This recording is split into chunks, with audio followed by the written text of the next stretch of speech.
Menos um pouquinho. Senhores e senhoras, bom dia a todos.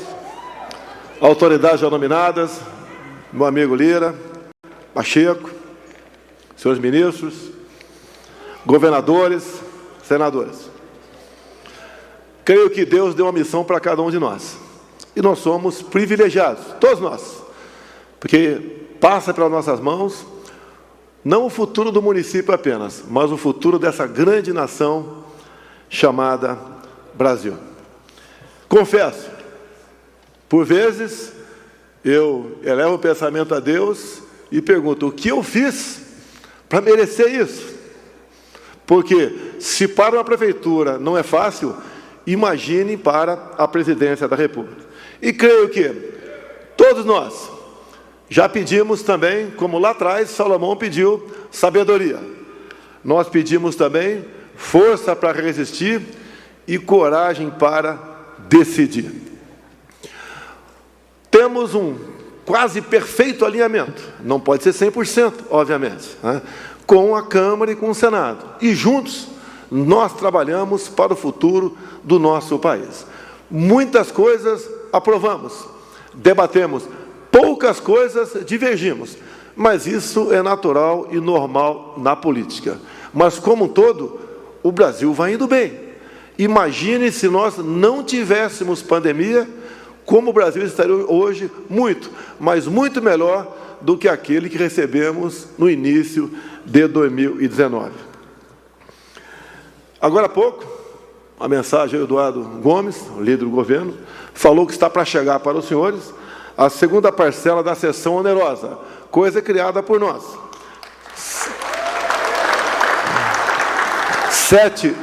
7 bilhões de reais para estados e municípios.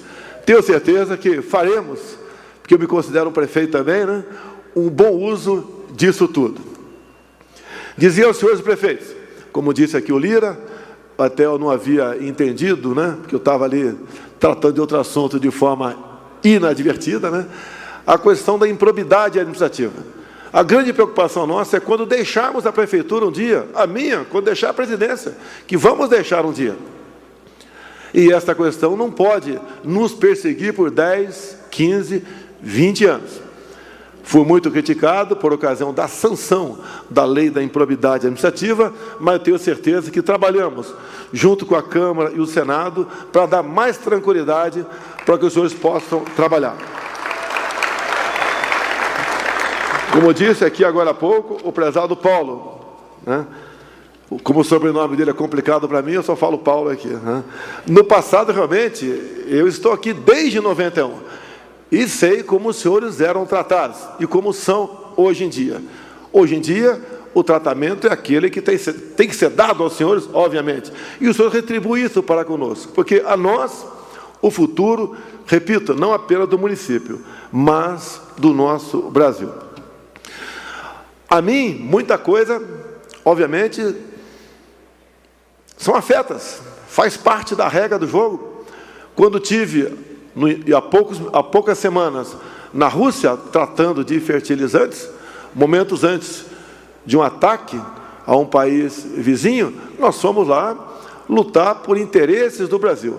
Adotamos uma posição de equilíbrio nessa questão conflituosa, mas nós não sobrevivemos sem fertilizantes. E, no momento, temos 27 navios russos navegando para o Brasil para trazer fertilizantes para o nosso agronegócio. O nosso agronegócio, que é um orgulho para todos nós, que não é apenas a questão de divisas para o Brasil, ou representar por volta de 1/4 do nosso PIB. É a nossa segurança alimentar. E vejam também a importância dessa questão para o Brasil. Há poucos dias recebi a presidente da Organização Mundial do Comércio, uma senhora, e ela veio pedir para nós o quê? Veio pedir que nós exportássemos mais alimentos, porque as consequências da guerra e da pandemia estão se fazendo presente no mundo todo, inflação e falta de alimentos. Disse-lhe apenas que não temos como exportar mais, porque não temos estoques no Brasil. Mas pedi para ela, dada a influência que ela tem, junto ao mundo que não permitisse que o fluxo fertilizante fosse cortado, não só para o Brasil, como para o mundo todo, bem como o preço não continuar subindo da maneira que está. Poucos dias depois, num evento mundial, ela disse que o mundo não sobrevive sem os alimentos do Brasil. Cada vez mais nós notamos o orgulho de ser brasileiro,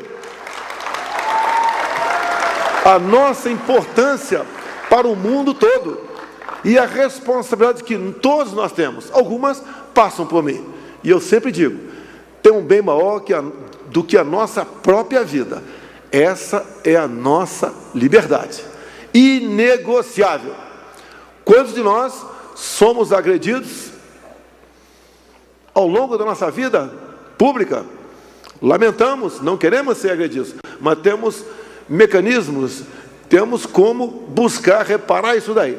Obviamente, não podemos admitir que algum de nós que possa ter certos poderes não interfira no destino final da nossa nação, nesse nosso bem maior, que é a nossa liberdade de expressão.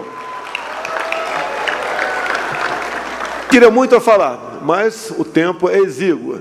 Os senhores podem ver, uma das classes mais humildes e mais sofridas do Brasil, que eram os assentados, muitas vezes usados de forma não muito adequada por algumas lideranças do MST, nós começamos a titular terras há 3 anos. E hoje em dia transformamos o homem, o assentado que integrava o MST, num cidadão que está ao lado do fazendeiro, agora, trabalhando em conjunto. O grande fazendeiro, obviamente, voltado ao agronegócio. Esse pequeno produtor, muito mais voltado, obviamente, à agricultura familiar. Dizer aos senhores que, apesar dos problemas que vivemos nos últimos 2 anos, parece, se Deus quiser, acabou a questão da pandemia. Vivemos momentos difíceis, eu e vocês, e os governadores, porque tínhamos pela frente algo que era um mistério, e procuramos cada um fazer o melhor de si. E o governo fez a sua parte, em especial fornecendo meios, equipamento, material, médico para muitos estados e municípios. E dizer que os recursos que nós distribuímos para estados e municípios, não olhamos qual era a coloração partidária daquele prefeito ou aquele governador. Todos foram atendidos. E digo mais, pelo que parece, me consta, já que eu estou aqui, num público, obviamente, que é representativo, pelo que parece, os recursos foram suficientes, inclusive para colaborar na folha de pagamento, porque não tivemos notícia, se tiver alguém levanta o braço, tá, que ninguém atrasou a folha, bem como o 13º em 2020 e 2021. Dizer também que o novo auxílio emergencial, que substituiu o Bolsa Família,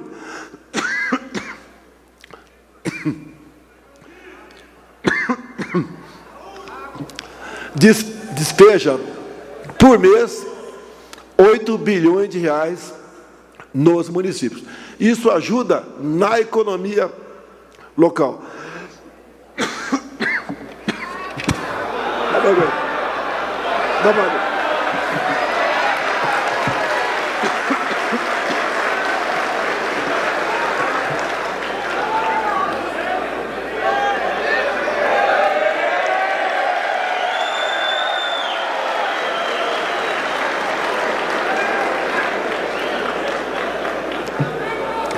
Esse aqui está substituindo o Tarcísio na infraestrutura. O ministro fantástico, que está licenciado para colaborar em outro estado brasileiro. O nosso Marcelo. Obrigado, Marcelo. Rapidamente, muita coisa não é mostrada. É um governo que não é feito a fazer propaganda. Mas lerei tópicos para encerrar aquilo que nós fizemos em parceria, em grande parte, aqui com a Câmara e o Senado Federal. Isso reflete, obviamente, em melhorias para todos nós. Fiéis, 2 milhões de jovens são devedores. Está pronta a negociação. Poucos têm procurado a Caixa ou o Banco do Brasil. 2 milhões de jovens que podem ter abatido a sua dívida, 92%. O modal ferroviário, Agora há pouco, acertei com o Tarcísio, no início do mês que vem, poucos serão convidados, vamos fazer uma viagem de 2 dias num trem na ferrovia Norte e Sul. O ressurgimento do modal ferroviário no Brasil. Auxílio Brasil era, em média, 190, passando para, no mínimo, R$400. Água no Nordeste. Conclusão de obras. Obra que começou lá atrás. Concluímos. Estamos concluindo. Vacina para todos. Internet nas escolas. Porte de arma para os homens do campo.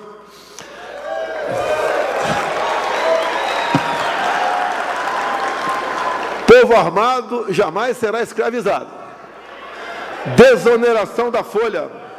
Isenção de IPI para taxistas e também agora, né, deficientes auditivos. Colégios cívicos e militares. O Exército fazendo uma barragem em Bagé. Alguém podia imaginar que lá no Rio Grande do Sul faltava água no município como Bagé? Marco legal sobre terras indígenas. Cada vez mais trazemos o índio para o nosso lado. O índio quer fazer e quer ser exatamente quem nós somos. Lei Rouanet, moralizamos essa questão. Normas regulamentadoras. Quem é patrão sabe da dificuldade que tinha no passado com fiscalizações. A nossa escolha técnica de ministro. A volta do patriotismo no Brasil. A Lei da Liberdade Econômica de 2019. Contas inativas. 8 bilhões de reais estão sendo devolvidos para parentes que perderam pessoas no passado, que estavam com 8 bilhões em bancos por aí. A nova prova de vida para idoso. Agora nós vamos atrás do idoso, não é o idoso que procura fazer a sua prova de vida. E diminuição de pedágio, novos contratos, bem como, obviamente, né, causa própria, vamos dizer, isenção de pedágio para motocicletas. Carteira digital única. Os lucros nas estatais, no passado, eram deficitárias. Hoje, a diferença dá mais de 100 bilhões de reais. Dizer aos senhores que trabalhamos em conjunto. Queremos o bem do nosso Brasil. E como eu disse no começo, não existe satisfação melhor para todos nós aqui do que bem a servir aqueles que votam na gente. A todos vocês, muito obrigado pelo apoio, pela consideração e pelo carinho, que pode ter certeza, é recíproco. Deus, pátria, família. Muito obrigado.